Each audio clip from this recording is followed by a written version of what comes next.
Jo diria que des de ben petit, ja des de que vaig néixer, els meus pares doncs, els agrada viatjar i a nosaltres, els germans, doncs, ens portaven a viatjar.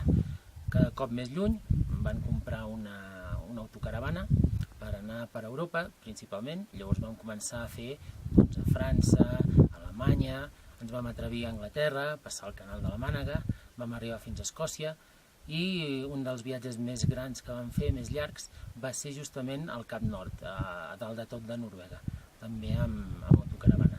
I a partir d'aquí, i sobretot també de les lectures de jove, de llibres com els de Jack London, llibres com els d'aventures de Robert Louis Stevenson, o fins i tot, sobretot, els tintins que a cada capítol, a cada llibre anava un destí diferent, doncs em van fer una mica agafar aquesta necessitat de viatjar per veure totes aquelles coses, tots aquells països, tota aquella gent diferent que no habitava al meu voltant. I per això, doncs, des de petit, que era infant, vaig tenir la necessitat de començar a viatjar i conèixer altres llocs.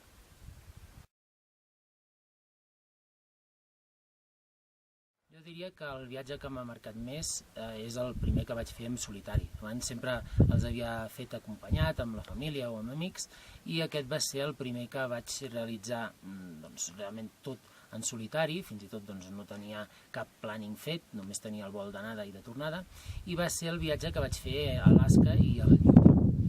Eren dos destins que des de petit sempre m'havien atret, des de les lectures de Jack London, amb Ull al blanc, o La crida del bosc, posava en antecedents de què era tot aquell gran nord que es començava a descobrir aleshores, i també justament sobre la sèrie d'Un doctor en Alaska, que havia vist, i que tot i que no està filmada a Alaska, doncs et presentava una societat, una gent, una certa cultura que m'atreia justament pel que era aquella salvatgia, aquella terra que era inhòspita, que era encara molt desconeguda i sobretot que era molt salvatge. I això, com a biòleg, m'atreia perquè justament volia veure tota aquella fauna, aquella flora, tot aquell ecosistema, com es desenvolupava en l'Àrtic. I és el que em va treure més d'aquest país o gran regió. Al final és com un gran subcontinent.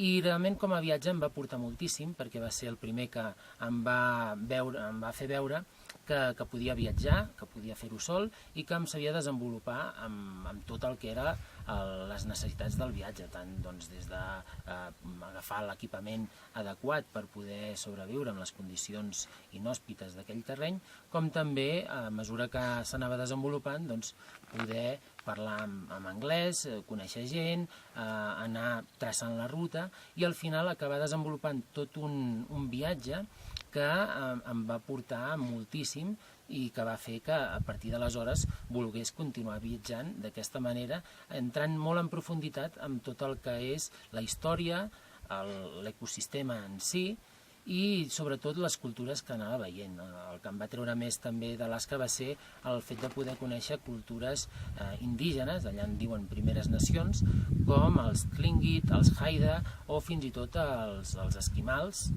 els Inuit, allà són els Iñupiaq, d'Alaska.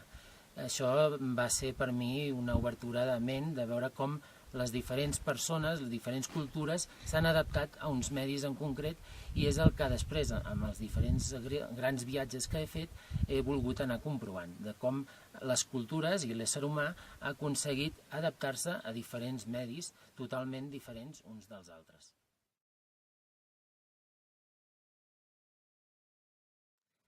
El destí que més m'ha sorprès, i possiblement perquè va envoltat d'una sèrie de prejudicis o d'idees que el cinema o fins i tot els llibres ens han posat al cap, que és el fet que és un lloc desèrtic amb cactus.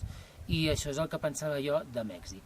I quan hi vaig anar per primer cop per veure la terra de la meva dona, que és mexicana, doncs em va sorprendre moltíssim que en ple estiu, quan hi vaig anar, a la regió d'on és ella, que és l'estat de Michoacán, tot era verdíssim, d'un verd molt més verd que qualsevol verd que poguéssim tenir allà a Catalunya.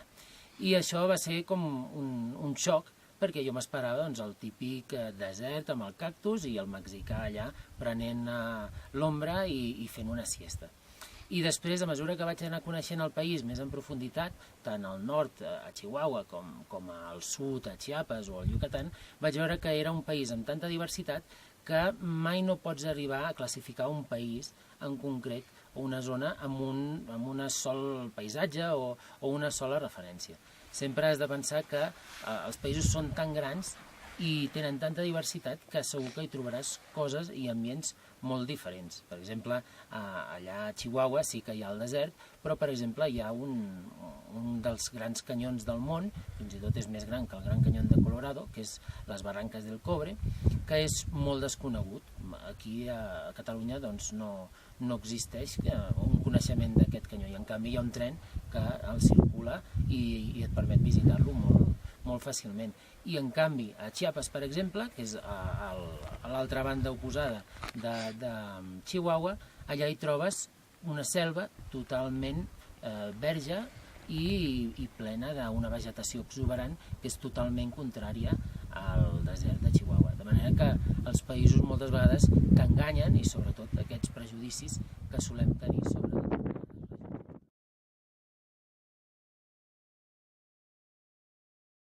una anècdota divertida que m'ha passat durant algun dels viatges. Recordo especialment una força divertida, almenys quan ho recordàvem després, que va ser justament a Mali, a la seva capital, Bamako, quan durant la nostra estada allà, en un alberg, se'ns va aproximar un home dient que voldria convidar-nos a un casament. Nosaltres, clar, pensant en un casament, que veuríem coses folclòriques i molt interessants, vam dir que sí de seguida. I el que va passar és que vam quedar cap a les 6 de la tarda, quan va començar a fer-se fosc, i l'home ens va començar a portar per tota una sèrie de carrers de la capital, algun dels barris així més amagats, i veiem que cada cop anàvem més i més lluny, fins que finalment vam arribar a negra nit a un lloc que després vam descobrir que no era un casament, sinó que era un cabaret, un lloc on la gent d'allà es trobava per prendre cervesa de mill. I l'home, curiosament, el que va dir és que, esclar, com que estàvem en un casament, calia fer un regal als nuvis, que els nuvis, esclar, no hi eren, sinó que estaven, curiosament, apartats en una cambra, començant a festejar el fet d'haver-se casat. I nosaltres, tan entabanats com estàvem, li vam donar diners i tot, i l'home tan content va acabar desapareixent i nosaltres allà sense saber exactament què era. Per sort, l'anècdota va acabar bé perquè allà vam descobrir que era un cabaret, vam poder provar la cervesa de mill, que és com la beguda nacional de Mali, i a més també vam poder gaudir de la música, d'instruments de corda que s'hi tocava.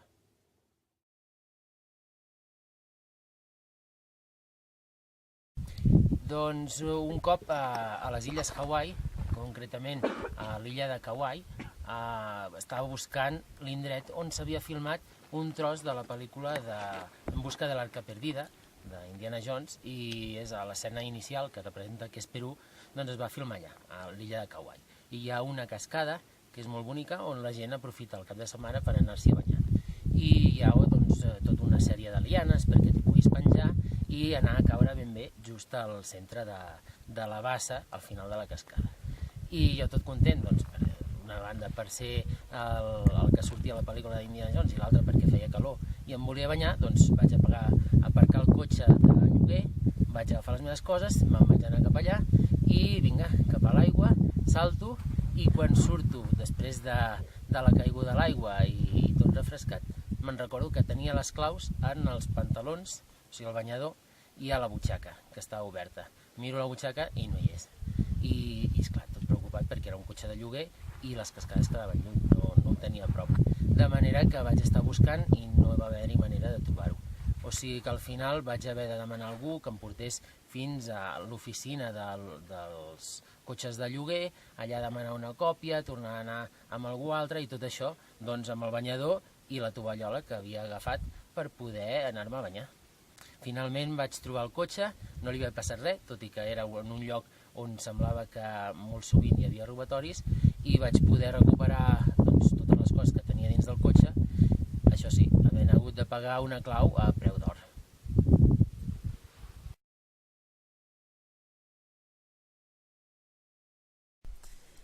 Quan comences a viatjar t'adones de moltíssimes coses que són diferents del que vius dia a dia. I en concret hi ha dues coses que potser destacaria de les que he après viatjant. Una d'elles és apreciar tota la diversitat que hi ha a tot el món. Al final, a cada país, a cada continent, a cada lloc del món, cadascú té la seva manera de pensar, la seva manera de viure el seu dia a dia, la seva cultura i una mica una manera d'entendre la vida que és lleugerament diferent de la d'un altre lloc. Quan viatges i comences a veure aquests punts de vista, te n'adones que parts d'aquests punts de vista els pots aprofitar per tu mateix per entendre la vida d'una altra manera i ajudar-te a veure les coses simplement diferent. I quan arribes a casa després d'un viatge sols reflexionar-hi i t'aprofita i t'ajuda a créixer com a persona per poder superar les teves dificultats i apreciar també totes les coses bones que tens.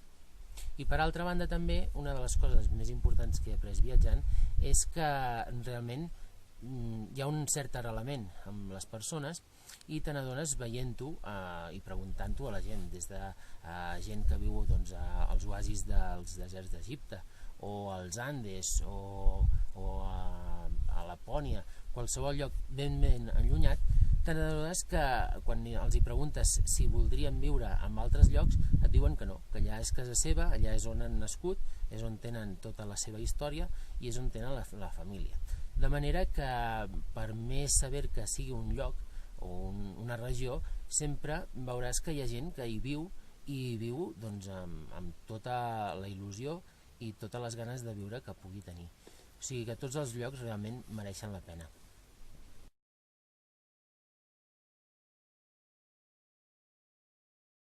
Hi ha una frase que m'agrada molt, que és de Sant Agustí d'Hipona i que ve a dir una cosa així com que la vida és com si fos un llibre i qui no viatja només en veu una pàgina. Una mica veig el viatge com això, una manera de descobrir el món, de veure altres maneres de viure, altres maneres d'entendre la vida, que el que fan al final és a tu mateix donar-te i ajudar-te a aconseguir una altra visió diferent per la qual pots veure la teva pròpia vida i replantejar-te coses que et facin viure d'una manera millor.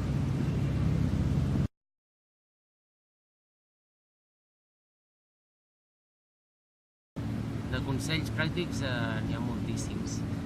Fins que no comences a viatjar no te n'adones d'aquelles petites coses que ajuden a facilitar molt més el viatge.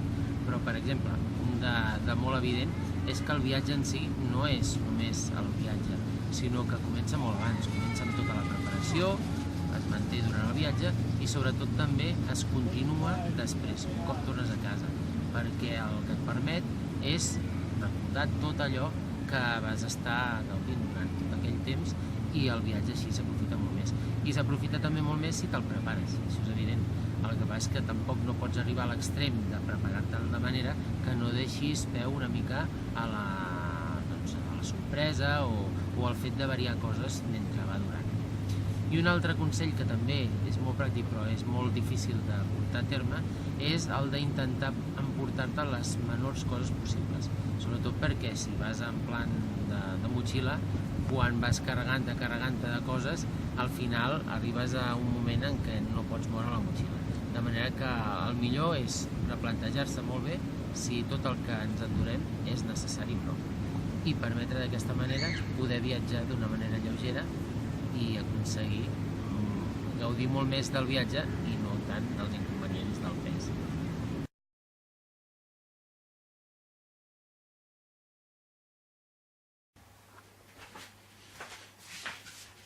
I un cop a casa, què? El viatge no acaba un cop arribem a casa, un cop baixem de l'avió o arribem a port, sinó tot just torna a començar, en el que jo anomeno el postviatge. Postviatge no deixa de ser una manera de tornar a viatjar recordant tot allò que hem anat fent abans. Per exemple, una de les coses que podem fer és consultar la llibreta de viatges. Qualsevol persona que viatja ha de dur sempre una llibreta on va apuntant-se mica a mica el que va fent cada dia, de manera que després ho té a mà i ho pot recordar. Rellegint les notes que hem pres, podem recordar tot allò que vam veure i començar a captar aquelles petites coses que se'ns van passar per alt. Una altra manera també de recordar tot això és veure quines fotografies vam fer. Potser hi haurà detalls darrere d'alguna fotografia que no vam poder veure. El fet d'ordenar-les i tornar-les a revisar ens permet d'anar recreant tot aquell viatge que vam fer i a la vegada també preparar-lo justament per mostrar-lo a més gent. És molt normal que les fotografies les vulguem ensenyar a familiars, a amics, però una manera de divulgar i de continuar aprenent també sobre el viatge que hem realitzat és començar-ho a ensenyar a cercles més amplis de gent. Per exemple, en centres cívics, en clubs excursionistes, en llocs que la gent li pot interessar. Una altra manera també de fer-ho és justament publicar les nostres impressions i les nostres fotografies en blogs d'internet.